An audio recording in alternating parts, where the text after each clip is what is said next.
What were you thinking of, Bannister? What possessed you? And today of all days? Well, will you be calling in the police, Mr. Soames? The police? I had not thought of that. I trust that can be avoided. That must be avoided. Oh, Mr. Soames, sir. I don't think... Good heavens, man. What is it? Here, let me help you. You'd better sit down. Yes, sir. I think near the window, sir. I need air. There you are. I better get you some brandy, I suppose. Oh, thank you, sir. I hope this will not become a matter for the police. Drink this. Oh, thank you, sir. In my mind, in the back of my mind, there is a memory. Last night, in the dining hall, the librarian said, and others too were aware of what he had to say, that could be our answer. That could be our salvation. The reputation of the college is at stake. St. Luke's, the Fortescue Prize. My own reputation is at stake.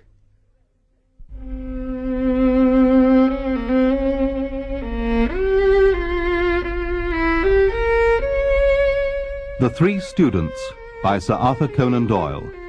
Dramatised for radio by Dennis Hawthorne. With Clive Medicine as Sherlock Holmes and Michael Williams as Dr. John Watson. And featuring Dennis Hawthorne as Hilton Soames and Desmond Llewellyn as Bannister. The Three Students.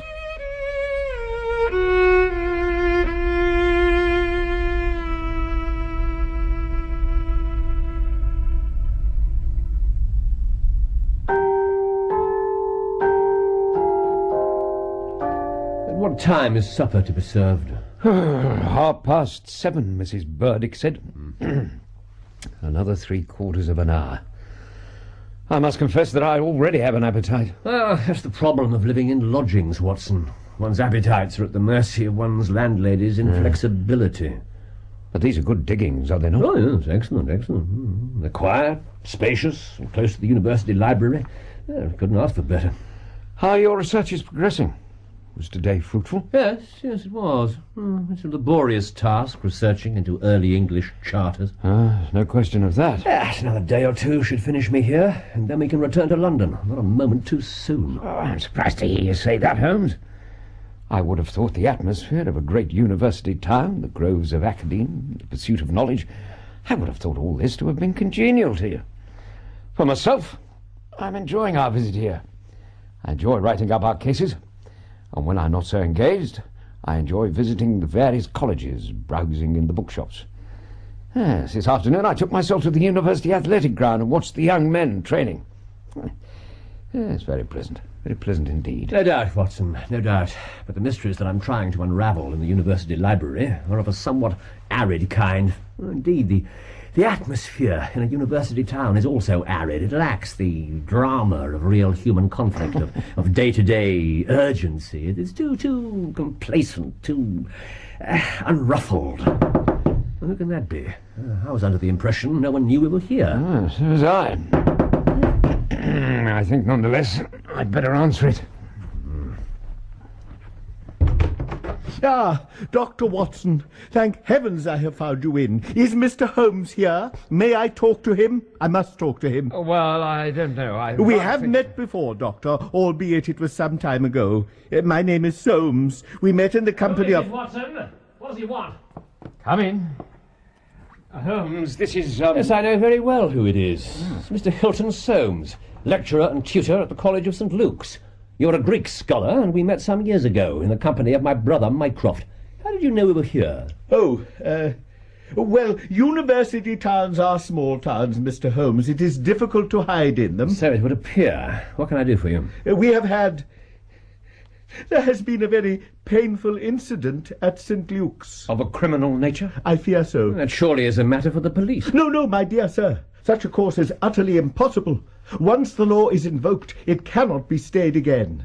And in this case, involving as it does the credit of the college and my own good name, it is most essential to avoid scandal. Since your discretion is as well known as your powers, you are the one man in the world who can help. I think we ought to listen to what Mr. Soames has to say. So do I, Watson, so do I. Sit down, Mr. Soames.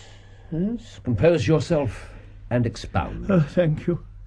I must tell you that tomorrow is the first day of the examination for the Fortescue Prize, and I am one of the examiners. Ah, that is a valuable prize, is it not? A great deal of money is involved, and a great deal of prestige. Since you're an examiner, one may assume that at least one of the papers is Greek. Yes, indeed. The first paper consists of a large passage of Greek translation. Now, today at 3:30, the page proofs of that paper arrived from the printers. I had, of course, to read them over very carefully to make sure that the text was absolutely correct. At 4:30 I had not completed my task, but I had engaged myself to take tea in the rooms of a colleague.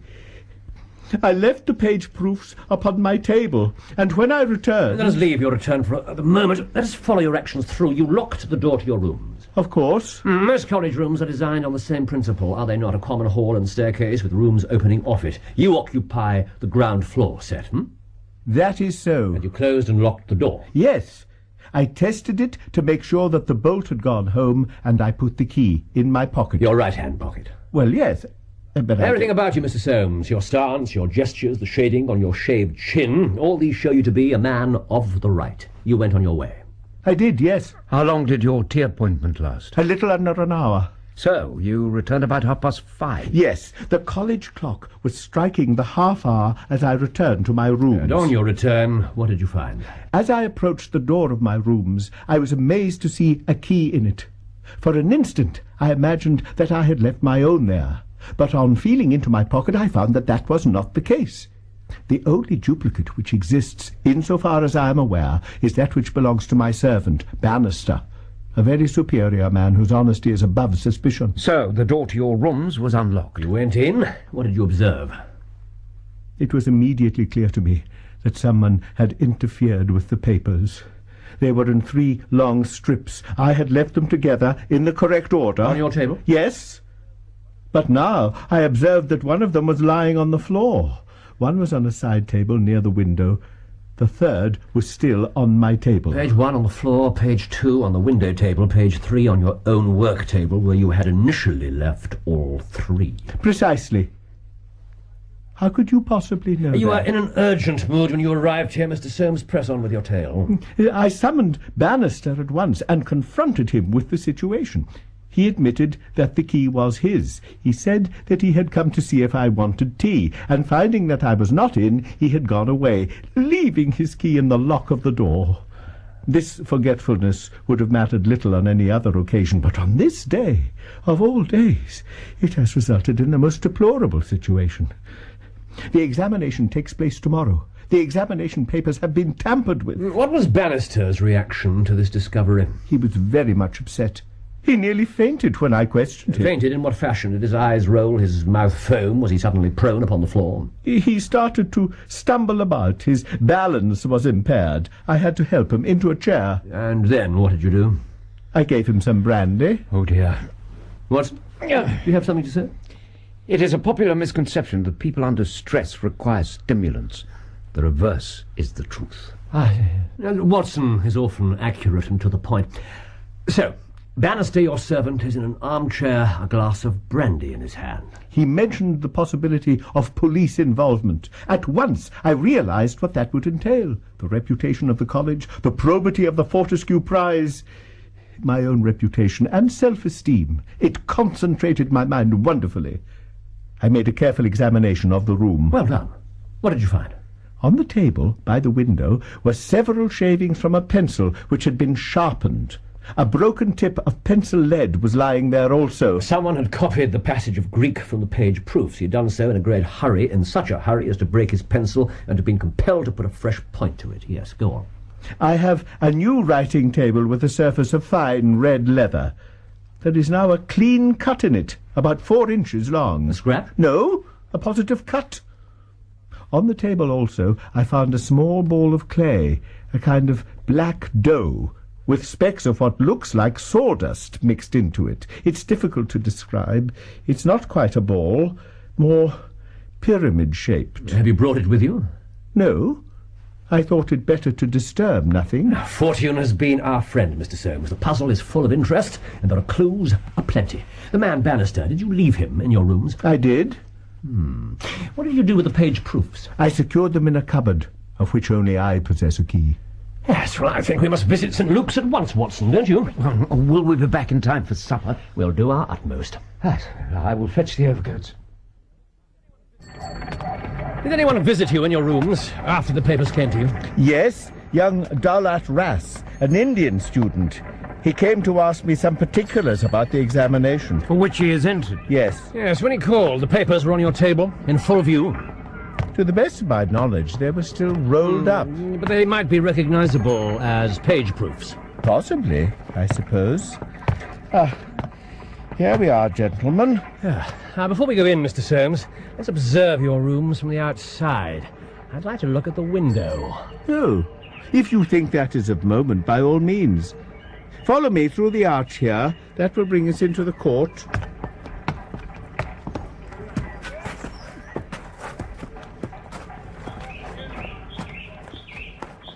Those are my rooms.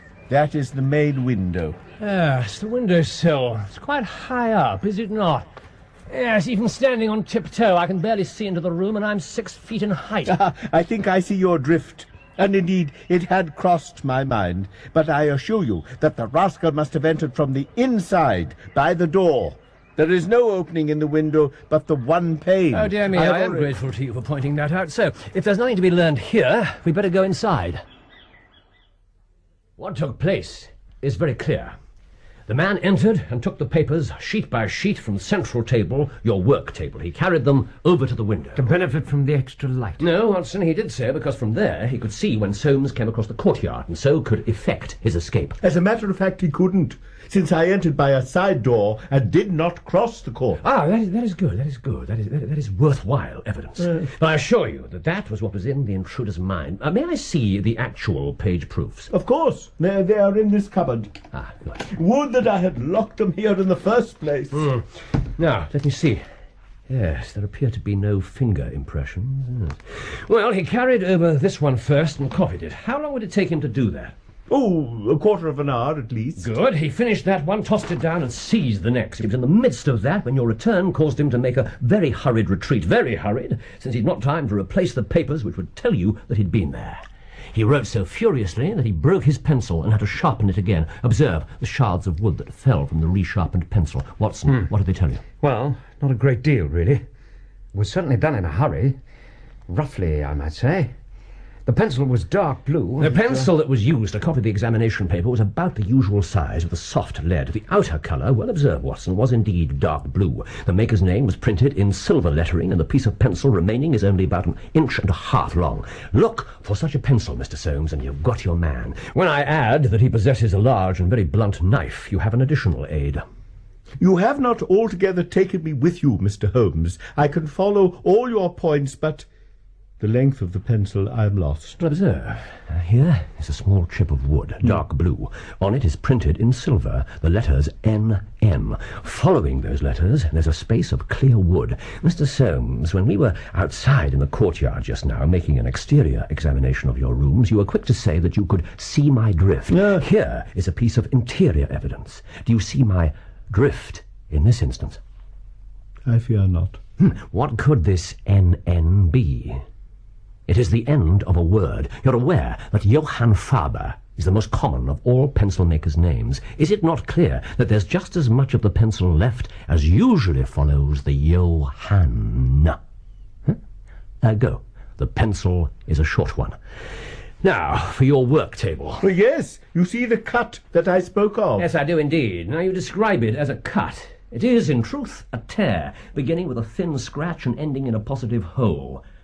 Now, this small pellet is, I presume, the black doughy mass that you spoke of. Yes, roughly pyramidal in shape and hollowed out, I perceive.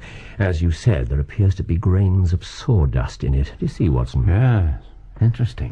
More than that, Watson, it's very interesting. Mr. Soames, I'm indebted to you for directing my attention to this case. Now, where does that door lead to? Oh, to my bedroom? I'd like to have a look round. Oh, well, I suppose so. Yes, of course. Allow me.